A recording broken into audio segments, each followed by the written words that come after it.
आपने मुझे कहा है कि मोदी साहब ने 2035 में स्पेस स्टेशन, जो पहले हम कई दफा डिस्कस कर चुके हैं, उसका उन्होंने बुनियाद रख दी है। यहां पे ये बताना जरूरी होगा, मैं जिस मुल्क में बैठा हूं 109 स्पेस स्टार्टअप्स की बुनियाद है यहां, और प्राइवेट सेक्टर है, प्राइवेट सेक्टर। मैं अल्गोरिथम जिस तरह मैं शायद प्रोनाउंस, जिसकी बेस पे आज हर चीज हो रही है। आप फोन के पास बैठ के किसी चीज का नाम लेते हैं, 10 मिनट के बाद आपके फोन के ऊपर उसकी ऐड आ जाती है। आप उन सारी चीजों को छोड़ के उस तरफ मूव होने से आज आप ये बिलीव करते हैं कि पीटीआई के बक्सों में फरिश्तों ने वोट डाल दिए, और वो फॉरेन ग्रेजुएट है। उमर अयूब साहब जॉर्ज वाशिंगटन यूनिवर्सिटी से 2 डिग्रियां लेकर आए हैं बिजनेस एडमिनिस्ट्रेशन, लेकिन मुर्शिद पाक को पसंद नहीं है। वो कहते हैं नहीं, आपको मुल्क चलाएगी पिंकी पीरनी और जिन जात, यहां जिनों से आप एटॉमिक पावर को चलाएंगे। और खुदादा नाजिस मुल्क पे तरस करो यार, तरस करो। 250 मिलियन लोगों पे तरस करो यार। दुनिया जिस डायरेक्शन पे जा रही है, आप जा रहे हो उनको लेके गजा की जंग की तरफ लेके जा रहे हो।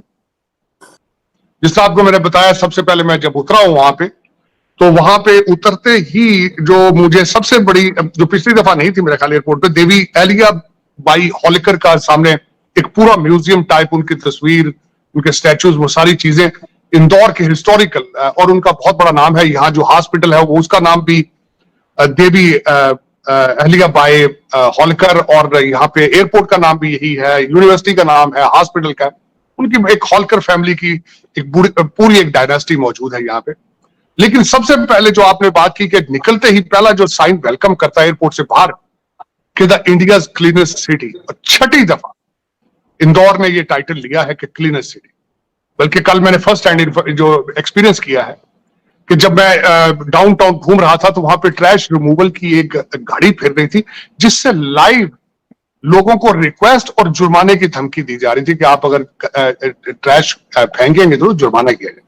2015 में मूवमेंट शुरू की गई, 3000 से ज्यादा डस्टबिन लगाए गए, और वो तकरीबन 5000 मीटर की दूरी पर उन्होंने उसको रखा ना, 500 मीटर के, हर 500 मीटर के ऊपर एक डस्टबिन लगाया। Home to home trash pickup किया गया।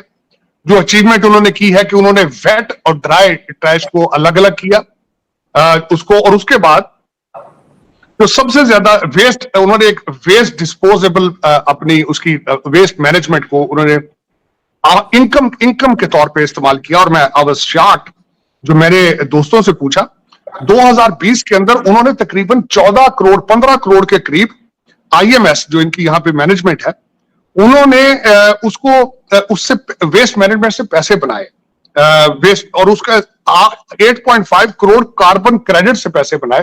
तो नॉट ओनली ये दुनिया के लिए एक मॉडल है कि आप किस, यहां पे मैं एक और यहां पे ऐड करना चाहूंगा, साउथ कोरिया इस वक्त पहला कंट्री है जो फूड मैनेजमेंट को कंट्रोल कर रहा है।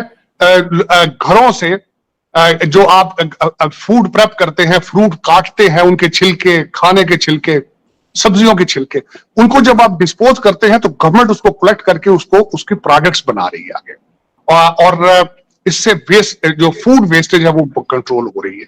तो मैं एक तो ये देखा मैंने कि यहाँ पे ट्रैश को किस तरीके से उन्होंने एक इनकम का सिलसिला बना के एक क्लीनेस्ट सिटी।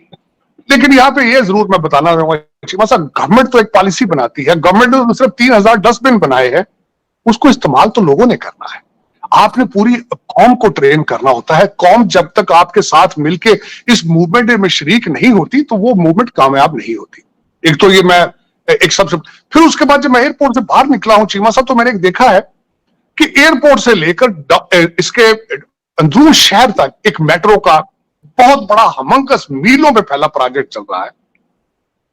मेरे जो होस्ट हैं भाटिया फैमिली है यहाँ पे, डिस्ताई फैमिली है यहाँ पे, और यहाँ पे मेरे जो दोस्त हैं सारे, और सलूजा फैमिलीज हैं। मैं उनके बैकग्राउंड में बताता हूँ आपको।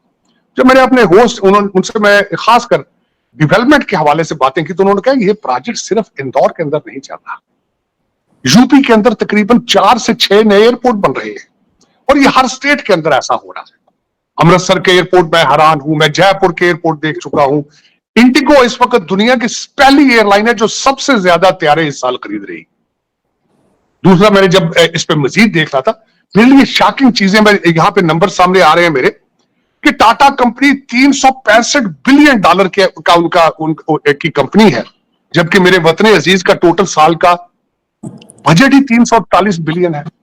तो एक कंपनी का बजट जो है वो मेरे वतन अजीज से ज्यादा है, लेकिन हम नफरतों में फिर भी अभी वहीं के वहीं हैं। हम लर्न नहीं करना चाहते, हम जंग करना चाहते हैं। ये फिलॉसफी चेंज करनी होगी, सोच बदलने की, सोच बदलो, पाकिस्तान बदलो। जिस तरह मैंने उसके साथ अगले दिन भी बात की है कि 1990s में भारत के पास सिर्फ 2 हफ्ते का के प्रोजेक्ट चीजें परचेज करने की रकम मौजूद थी। ये कल की बात नहीं है, नरसिम्हा राव और उसके बाद हमारे मनमोहन सिंह साहब के दौर की बात है। लेकिन आज देखें, आज के इतने 1990 से और आज के इंडिया, आज के भारत में क्या फर्क नजर आ रहा है। ये सोचना होगा कि हम कहां जा रहे हैं, हमारी डेस्टिनेशन क्या है। हमें जंगों से निकल के आईटी, इंफॉर्मेशन टेक्नोलॉजी पे जाना होगा। हमें सीखना होगा कि दुनिया तरक्की किस तरह कर रही है। हमें गैरिजन स्टेट से निकलकर एक्सपोर्ट स्टेट बनना होगा।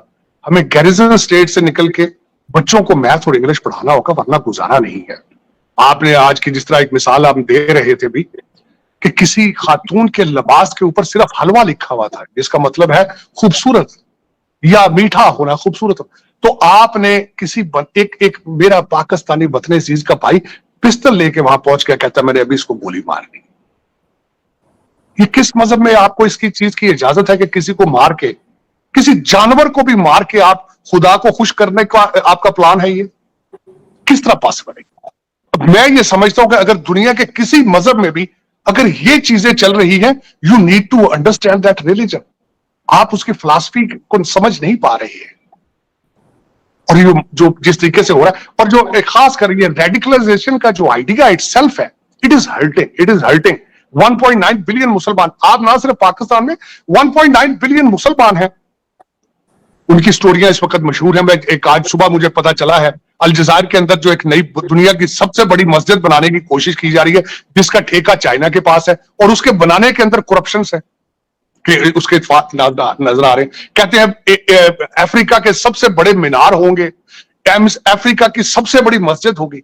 जब वो मस्जिद को मैंने उसके देखा, साथ ही मुझे इलामा इकबाल का शेर नजर आ गया कि मस्जिद तो बना दी पल भर में ईमान की हरारत वालों ने, मन अपना पुराना पापी है, बरसों में नमाजी बन न सका। मनों के अंदर चोर है, मन हमारे काले हैं। मस्जिदें बना के हम समझते हैं कि शायद हम खुदा की खुशनुदी ले लेंगे। तुम किस तरीके से खातून को कहते हो कि हलवा उसके लिखा था लिबास पे, उसको मार के जन्नत के टिकट लेने की कोशिश कर रहे हो? ये किस तरह की फिलॉसफी है चीमा साहब? ये हमें कहां लेके जाएगी? हाँ, ये जरूर मुझे याद आया है कि ये बाग किसने लगाया था।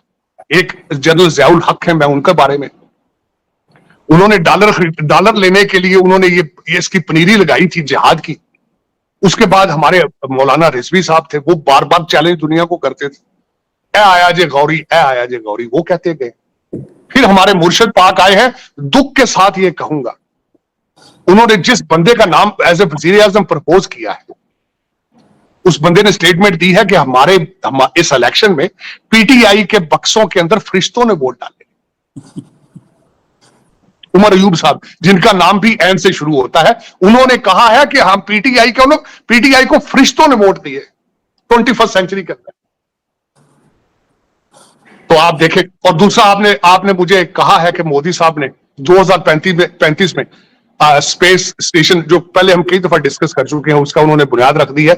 यहां पे ये बताना जरूरी होगा, मैं जिस मुल्क में बैठा हूं 109 स्पेस स्टार्टअप्स की बुनियाद है यहां, और प्राइवेट सेक्टर है। प्राइवेट सेक्टर, मैं अल्गोरिथम जिस तरह मैं शायद प्रोनाउंस, जिसकी बेस पे आज हर चीज हो रही है। आप फोन के पास बैठ के किसी चीज का नाम लेते हैं, 10 मिनट के बाद आपके फोन के ऊपर उसकी ऐड आ जाती है।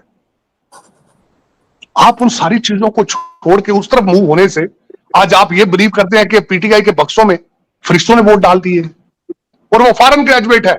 उमर अयूब साहब जॉर्ज वॉशिंगटन यूनिवर्सिटी से 2 डिग्रियां लेकर आए हैं बिजनेस एडमिनिस्ट्रेशन, लेकिन मुर्शिद पाक को पसंद नहीं है। वो कहते हैं नहीं, आपको मुल्क चलाएगी पिंकी पीर नहीं, और जिन यहां जिनों से आप एटॉमिक पावर को चलाएंगे। और खुदा दा नाजिस मुल्क ते तरस करो यार, तरस करो, 250 मिलियन लोगों पे तरस करो यार।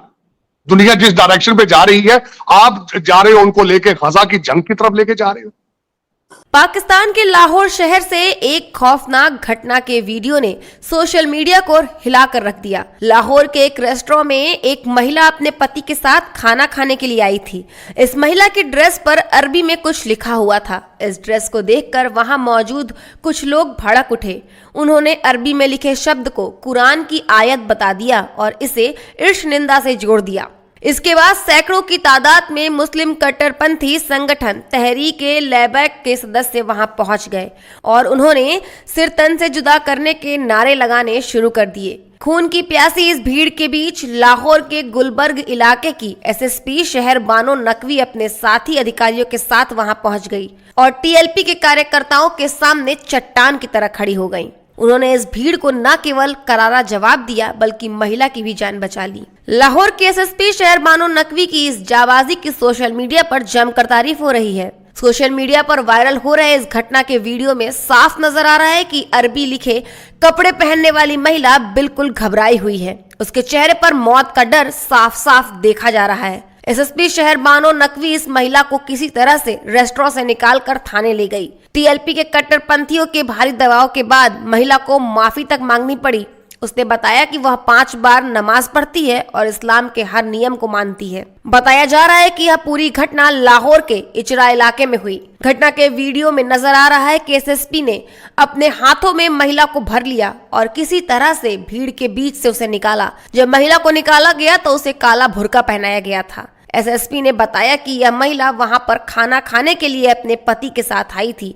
जब यह पूरा विवाद चल रहा था तब एक व्यक्ति ने बताया कि इस कपड़े पर कुरान या कोई भी ईर्ष निंदा वाला शब्द नहीं लिखा है। इसके बाद भी भीड़ नहीं मान रही थी। आखिरकार पीड़ित महिला को ही माफी मांगनी पड़ी।